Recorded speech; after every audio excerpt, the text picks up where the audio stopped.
আসসালামু আলাইকুম।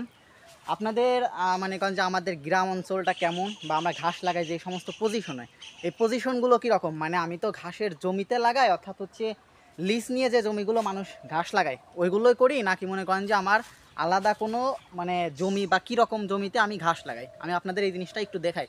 মনে করেন যে আমাদের খামারি যে সমস্ত ভাইরা আছে তার অধিকাংশই কিন্তু মনে করেন যে ঘাস লাগায় জমিতে, অর্থাৎ লিজ নেয় বা নিজেদের যে পতির জমি থাকে অর্থাৎ সমান জমি থাকে কিন্তু ওখানে কিছু চাষ করে না, এমন জমিতে কিন্তু হচ্ছে আমাদের অধিকাংশ ভাইয়েরা কিন্তু ঘাস লাগায়।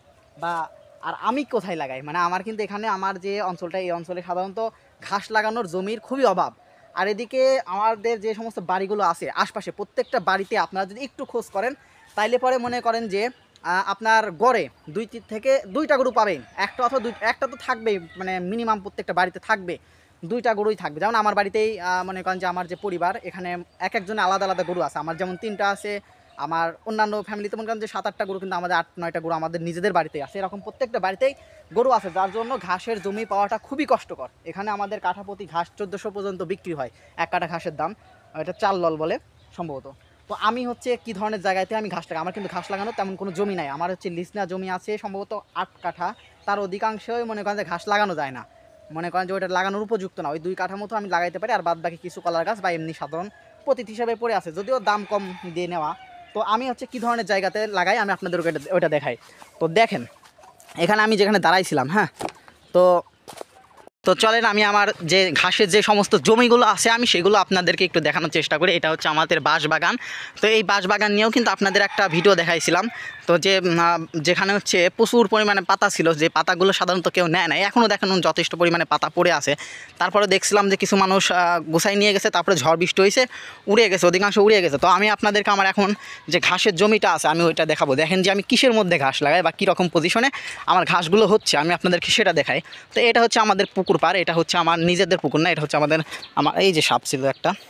তো ভাই এখানে একটা জিনিস কি, গোখরা সাপ বা বিষাক্ত যে সাপ থাকে, তো এই সাপগুলো এখানে প্রচুর পরিমাণে। তো যাই হোক আমি আমার ঘাসগুলো আপনাদের দেখাই এখানে। সেটা হচ্ছে যে এই জমিটা হচ্ছে আমার ছোটো নানার, মানে এই পুকুরটা। তো এই পুকুর পাড়ের জমিটাতে আমি ঘাস লাগানোর অনুমতি পাইছি আর কি, মানে নিচে আর কি।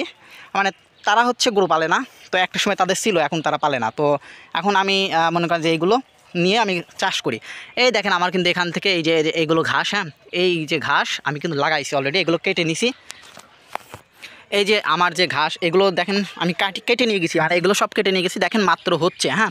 তো হইলে পরেও মনে করেন যে এই দিকে মনে করেন যে শেষ এসে কাটছি, হ্যাঁ।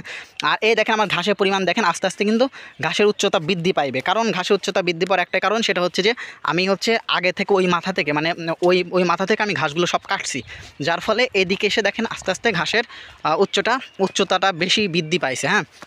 তো মূলত আমি এরকম পুকুর পাড় যে সমস্ত জায়গা আছে এগুলোতে আমি ঘাস লাগাই। এখানে দেখতেছি সম্ভবত রাতে ঝড় হয়েছিল, কিছুটা মানে উল্টাপাল্টা হয়ে গেছে। আর একটা জিনিস দেখে আমার ঘাসের ওই যে মানে ওইখানে ওই মাথায় যে একটা পুকুরে পাড় দেখা যাচ্ছে, ওইটা নিয়ে আমি একটু আগে একটা ভিডিও বানাইছি। তো ওই ভিডিওটাও আপনারা দেখে নেবেন। ওই পুকুর পাড়ে যে ঘাসগুলো দেখা যাচ্ছে ওই ঘাসগুলোর বয়স মাত্র এখন আপনার 2 মাস। এই যে এই বড়গুলো দেখতেছেন না, এগুলো হচ্ছে আপনার শবে বরাতের থেকে কাটা শুরু করছিলাম, শবে বরাতের দিন শেষ হয়েছিল। তো এই যে ঘাসগুলো দেখা যাচ্ছে এখানে, তো এইগুলো এরকম পুকুর পাড়ে আমি হচ্ছে ঘাসগুলো লাগাই সাধারণত। অর্থাৎ আমার নিজস্ব কোনো মনে করেন যে সমতল জমি বা মনে করেন যে চাষাবাদ করার মতো জমিতে যে মানুষ ঘাস চাষ করে ওই রকম কিন্তু আমার জমি নাই। আমি এরকম পুকুর পাড়ে, শুধু এরকম না, আমি আপনাদের আরও দেখাবো আমার প্রত্যেকটা ঘাসের জায়গায় হচ্ছে এরকম পুকুর পাড়, প্রত্যেকটা, মানে যেখানে মানুষ সাধারণত কেউ কিছু লাগায় না বা ওইটা পতিত জমি হিসাবেই পড়ে থাকে, এই সমস্ত জায়গায় আমি হচ্ছে ঘাস চাষ করি। ওইটাও আমি আপনাদেরকে দেখাবো ইনশাল্লাহ একটা সময়। তো আজকের মতো এই পর্যন্তই। ধন্যবাদ সবাইকে। আসসালামু আলাইকুম।